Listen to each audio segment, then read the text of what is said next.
Veliki pozdrav sa kanala Veliki Miloš. Gledate drugi deo mog prevoda predavanja doktora Joea Dispence, a link prema originalnom celovitom snimku možete naći u opisu ovog videa.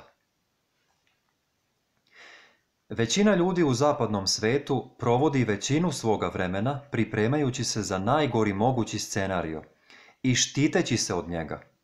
U osnovi oni pokušavaju da predvide budućnost na osnovu prošlosti. Razumete li šta vam govorimo? Treba da se družite sa mnom, vidite kako sam pametan. Ali šta biva kada se ta mračna budućnost ne ostvaruje? Pa tako razvijamo anksioznost, neurozu, nesanicu. Dakle, kada živimo sa hormonima stresa i kada definišemo našu stvarnost pomoću naših čula, postajemo materijalisti jer se osjećamo odvojenima od mogućnosti i sva naša pažnja je usmerena na telo, okruženje i vreme. Drugi način da se to kaže, gledano sa kvantnog polja, je sljedeći. Atom čini 99,9999% energije i informacija, a mi poklanjamo svu svoju pažnju samo jednom malom deliću i propuštamo sve mogućnosti druge. Zato su pomenuti ljudi morali da zađu u krizu kada su konačno počeli da skreću svoju pažnju sa spoljašnjeg sveta i kada su počeli da sebi postavljaju krupna pitanja. Ko sam ja? Koji je moj uzvišeni izraz? Šta treba da promenim da bih bio srećan ili srećna? Koga od istorijskih ličnosti cenim pa želim da budem kao on? I onda su počeli da se udubljuju, da razmišljaju, da uvežbavaju ko će oni biti kad postanu bolji. I taj princip ogledala, dok su razmišljali ko će oni biti i kakvi će biti, je pokrenuo promene u njihovim mozgovima. Kada povežete jasnu nameru, a namera je misaoni proces, sa uzvišenim osjećanjem, a to je iskrenost srca, vi prelazite u novo stanje bića. I kada ljudi počnu da podsjećaju sebe svakoga dana na to ko više ne žele da budu i kada isto tako podsjećaju sebe na to ko žele da budu, oni počinju da podstiču svoj mozak, da otvara nove puteve, nove ishode, nove obrasce, nove kombinacije. A kada god učinite da vaš mozak radi drugačije, vi menjate i svoj um. Jer prema saznanjima iz neuronauke, um je mozak u akciji. Um je mozak u pokretu, u primjeni, u radu. Dakle, ti ljudi su sebe svakodnevno podsjećali na to ko žele biti, tako da su počeli da pale i povezuju nove provodnike u mozgu koji su postali osnova onoga što će oni postati. Ali, evo suštine. Ti ljudi su rekli, neću ustati, neću izaći iz ove meditacije dok ne počnem da se osjećam kao ta osoba koja želim da budem. E sad, preimućstvo ili prednost ljudskih bića je to što možemo misao učiniti stvarnijom od bilo čega drugog. I kada je misao u umu postala iskustvo, njihovo srce je počelo da se otvara i njihovo telo kao podsvesni um je počelo da veruje da se nalazi u toj novoj budućnosti u sadašnjem trenutku. Tako da su oni doslovno aktivirali nove gene i nove putanje, napredne u odnosu na okruženje. I dok su se tako zaljubljivali u sebe i osjećali zahvalnost za sve to pre nego što se ostvarilo, osjećanje zahvalnosti je značilo da se željeni događaj već odigrao. Znači, pružali su svome telu nagoveštaj, davali su mu uzorak budućnosti u sadašnjem trenutku i svakog dana su to ponavljali i ponavljali tako da su počeli da brišu iz sećanja one emocije koje su ih vezivale za prošlost i počeli su da prilagođavaju svoje telo na novi um, na novu emociju. Srce je počelo da im se otvara i oni su od sebičnih postali nesebični i prešli su iz stanja borbe za opstanak u stanje kreiranja. I pošto su prestali da misle i da se osjećaju kao pre, prešli su u 4. dimenziju. Doživjeli su duge trenutke kada bi izgubili osjećaj za vreme i prostor.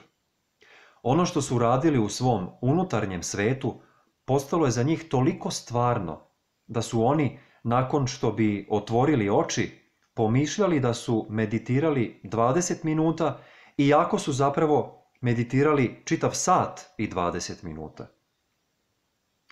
Kada radimo to, taj naš čudesni prednji mozak, to najviše dostignuće ljudskog roda, taj čeoni režanj, centar stvaralaštva, on je povezan sa svim ostalim delovima našeg mozga i kada vi postavljate otvorena pitanja na koja se ne može odgovoriti prosto sa da ili sa ne, kao na primjer, kako bi bilo kada bih nešto, tada čeoni režanj kao vrhovni kreator ili dirigent orkestra gleda na prostor celog mozga i počinje da odabira razne mreže neurona i da ih povezuje kako bi stvorio novi um. Onog trena kada mozak počne da radi tako povezan, čeoni režanj stvara sliku, a ta slika se zove namera. A kada vi možete da učinite tu sliku stvarnijom od svega drugog i kada bivate inspirisani njome, vaše telo prestaje da živi u prošlosti i počinje da živi u budućnosti. I svakoga dana takvi ljudi, pošto više ne obnavljaju stare veze u mozgu i samim tim ne pobuđuju iste emocije i iste gene na isti stari način, oni ih zaustavljaju i počinju da grade iznova svoju ličnost i stanje svoga bića.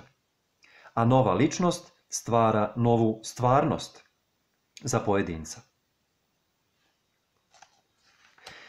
Nakon što sam napisao knjigu Razvijte svoj mozak i nakon filma Šta mi uopšte znamo, ljudi su me širom sveta obično pitali kako ti radiš to, kako ti uspeva, zašto je to tako teško promeniti se, šta ti radiš po tom pitanju.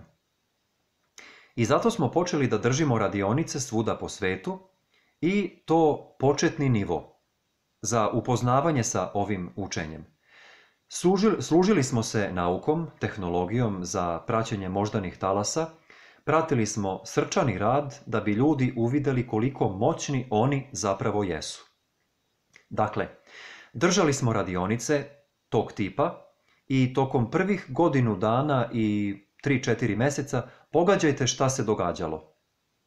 Ništa. Ne znam da li je to bilo do mene ili do nečega drugog, prosto nije se mnogo toga dešavalo. To jest, rezultati naših radionica su bili slabi.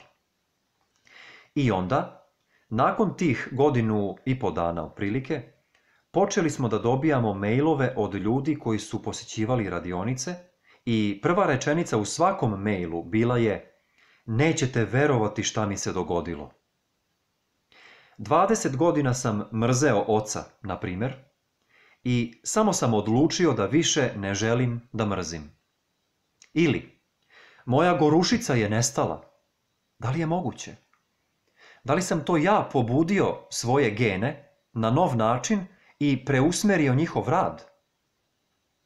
I ljudi su počeli da povezuju svoje postupke sa ishodima. Oni su zapravo redovno vežbali nov pristup životu, ne kao nešto što su morali da rade, već kao nešto što su želeli da rade. Jer su verovali da je moguće. Ako vi znate da ste vi kreatori svoje realnosti, da vaše misli imaju veze sa vašom sudbinom, ako znate i osjećate to duboko u sebi, da li onda propuštate dane jedan po jedan? Nikad nemojte preskočiti ni jedan dan. I da li biste ikada dozvolili da vam promakne misao i da vam se nesvesno ušeta misao koju ne želite da iskusite u budućnosti? I tako, kada smo počeli da dobijamo tu povratnu reakciju od ljudi, kad su počeli da govore da se osjećaju bolje i da su počeli da menjaju svoje živote, to je za mene bila najvažnija stvar u karijeri. Jer sam na nekom nivou znao da mi poboljšavamo ljudske živote. Dakle, držao sam samo te radionice početnog nivoa, doduše intenzivne, i recimo, nakon što bi se određena radionica završila, ljudi bi me pitali da li možemo da održimo još jednu. I ja bih se složio, pa smo počeli da predajemo drugi nivo. A posle toga bi me neko pitao da li možemo da pređemo na treći nivo, pa smo počeli da radimo i to. A kad su me nakon trećeg nivoa pitali da pređemo na još viši nivo, ja sam rekao da mislim da ne znam ništa više od ovoga. Ali nastavili smo da radimo, ja sam nastavio da učim i bili smo u gradu Seattlu jednom i držali smo radionicu napredni nivo, na kojoj je bila žena sa multipla sklerozom, čija su se elektromotorna invalidska kolica pokvarila. Ali ona je ipak došla i do kraja te radionice ona je hodala po prostoriji bez ičije pomoći i to bez hramanja. Motorika joj se vratila. I sada vam moram reći da sam ja bio najviše iznenađen od svih, jer sam tada znao da smo mi aktivirali nove gene na novi način u realnom vremenu. Možemo večno pričati o genima. Vaši geni su biblioteka mogućnosti. Oni su spisak delova i kada počnete da nešto radite drugačije, kada počnete drugačije da razmišljate, da doživljavate nešto drugačije i da to nešto prihvatate sa drugačijim osjećanjima, vi doslovno menjate vaš genetski izraz. Kada uključite nove gene, ti novi geni počinju da stvaraju nove proteine. Znači, ljudi su bukvalno gasili ili usporavali rad gena koji su imali veze sa njihovim oboljenjima i podsticali rad novih gena dok su meditirali, tako da su njihova tela počela da se menjaju pred našim očima. Nekoliko meseci kasnije održali smo još jedno predavanje i tada je jedna druga žena, takođe sa multipla sklerozom, zaplesala pred nama.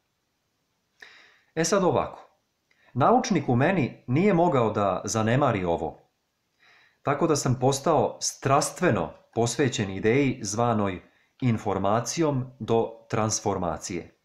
I rekao sam da ako se sve to dešava u realnom vremenu i ljudi čine neverovatne stvari, obični ljudi poput vas, vi im date informaciju, mudro, dobro smišljenu informaciju koja je istinita, utemeljena u stvarnosti i dovodite ih do nivoa kada oni mogu da dele tu informaciju, to jest kada mogu da je ponavljaju ili obnavljaju i ona im se urezuje u mozgu.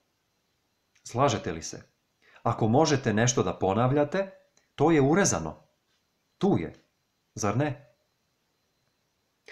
Poslednje Kendallovo istraživanje, a Kendall je inače Nobelovac, on je rekao da kada naučite novu informaciju, vi duplirate veze u vašem mozgu.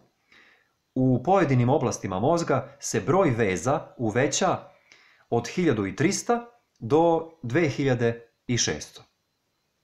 Kada god naučite nešto novo, vi stvarate nove veze. To je učenje. Dakle, on je primetio da se broj veza u mozgu uvećava učenjem novih informacija, ali ako se ne vraćate toj informaciji, nastale veze slabe već nakon nekoliko sati ili dana.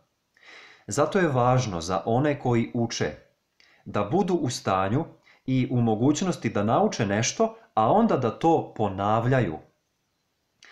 I onda treba da dobiju i neka uputstva i da demistifikuju tu informaciju ili to znanje kako bi mogli da steknu novo iskustvo. A to novo iskustvo treba da dovede do neke transformacije, to jest promene. I ako se sve to događa u realnom vremenu, mi bi trebalo da možemo da izmerimo kolika i kakva je ta promena na našim seminarima. I ako možemo da je izmerimo i da je protumačimo i shvatimo analitički, na taj način dobijamo još mnogo informacija kako bismo ljude bolje podučavali transformaciji. I kada ljudi nastave da se menjaju i mere to, opet dobijamo još informacija za postizanje dodatnih transformacija. I tako zatvaramo jaz između znanja i iskustva. Koliko vas me još uvek prati? Nastavak u sljedećem videu.